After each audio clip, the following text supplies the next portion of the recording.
ဉာဏ်ပညာနဲ့စင်ကြင်တုံတရားလက်ကင်ထားတဲ့ဗုဒ္ဓဟူသားသမီးများခင်ဗျာတခါတလေမှာ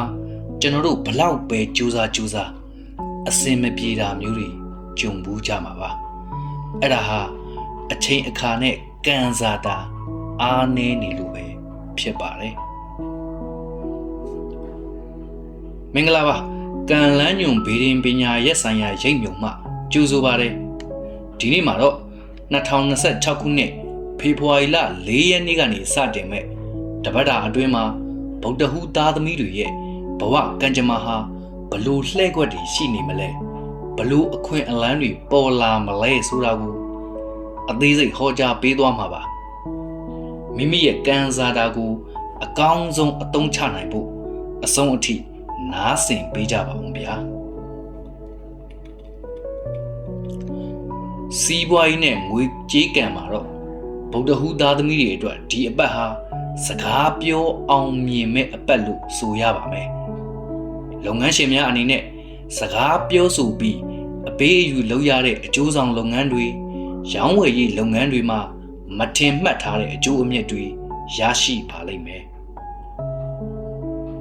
အဆက်အသွယ်ဟောင်းတွေစီကနေအလုတ်အကင်အသစ်တွေပြန်ပေါ်လာတတ်ပါတယ်ငွေကြေးပိုင်းဆိုင်ရာမှာတော့ငွေဝင်လမ်းကြောင်းတစ်ဖြောင်နဲ့ပွင့်နေပါတယ်မမျှော်လင့်မဲ့လက်ဆောင်ပစ္စည်းဒါမှမဟုတ်ထီပေါက်တလူမျိုးငွေဝင်လာတတ်ပါတယ်ဒါပေမဲ့ငွေအဝင်ကျန်းတယ်လို့အထွက်လဲကျန်းတယ်လို့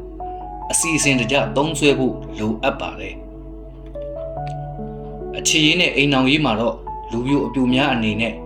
အခြေရေးမှာအေးဆက်နေတဲ့ဆက်ဆံရေးတွေပြန်လဲနှွေးထွေးလာပါလိမ့်မယ်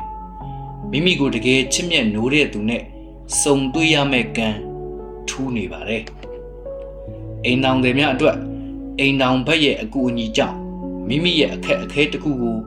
အောင်မြင်စွာကျော်လွှားနိုင်ပါလိမ့်မယ်အိမ်တွင်းရေးตาယာအေဂျင့်နေမဲ့ကာလာမျိုးပါပဲကျမ်းမာရေးမှာတော့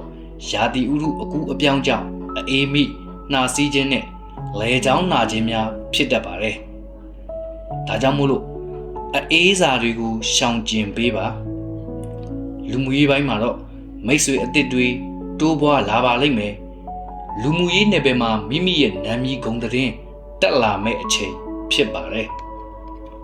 ဒီတစ်ပတ်မှာကံကောင်းစေတဲ့အရာကတော့အစိမ်းရောင်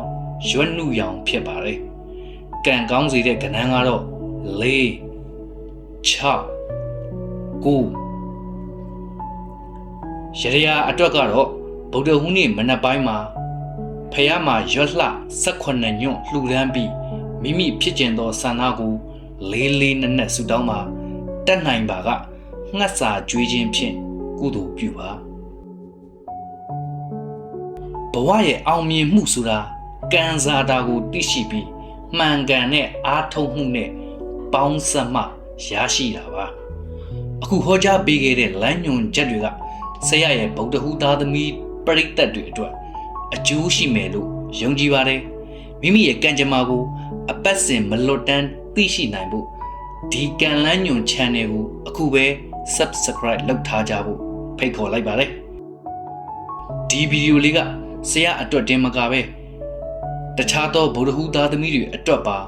အကျိုးရှိစေဖို့ share ပေးကြပါအောင်နော်အားလုံးပဲဘဝလမ်းခီးမှာကံကောင်းခြင်းတွေလက်ဆွဲပြီးပျော်ရွှင်နိုင်ကြပါစေဗျာ